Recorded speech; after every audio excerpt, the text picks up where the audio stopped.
విష్ణురూపమైన బుద్ధ ఎలా జన్మించాడో మీకు తెలుసా? శ్రీ మహావిష్ణు లోకంలో హింస పెరిగిపోతోంది అని చూశారు. మరి మనుషులు యజ్ఞాలు పేరుతో ప్రాణులని బలి ఇస్తూ ధర్మం మర్చిపోతున్నారు అని తెలుసుకొని కరుణ రూపంలో భూమికి అవతారం తీసుకోవాలని నిర్ణయించారు. అలా కపిలవస్తు రాజ్యంలో రాజశుద్ధోదనకి కుమారుడిగా సిద్ధార్థుడు పుట్టాడు. చిన్నతనం నుంచి ఆయన చాలా శాంత స్వభావంతో ఉండేవాడు. రాజభవనంలో సుఖాలు మధ్య పెరిగినా కూడా ఆయన మనసు బయట ప్రపంచం గురించి ఆలోచించడం మొదలెట్టింది. ఒకరోజు బయట వెళ్ళినప్పుడు వృద్ధుడు, రోగి మరియు మృతుడిని చూసి జీవితమనేదే చాలా తక్కువ అని అర్థం చేసుకున్నాడు. ఆ రోజునుంచి ఆయన మనసు ఆశ, ఐశ్వర్యాలు మీద కాకుండా సత్యం మీద నిలిచింది.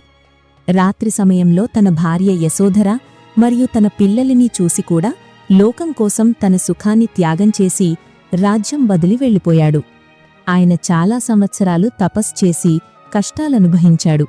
కాని ఎక్స్ట్రీమ్ తపస్సులో కూడా సత్యం దొరకలేదు అని అర్థం చేసుకుని మధ్యమ మార్గాన్ని ఏర్పాటు చేశాడు. చివరికి బోధి చెట్టు కింద దీపమైన ధ్యానంలో కూర్చొని తన మనస్సుని జయించాడు. ఆ ప్రభాతంలో ఆయనకి జ్ఞానోదయం జరిగింది. అప్పుడే సిద్ధార్థుడు బుద్ధ అయ్యాడు.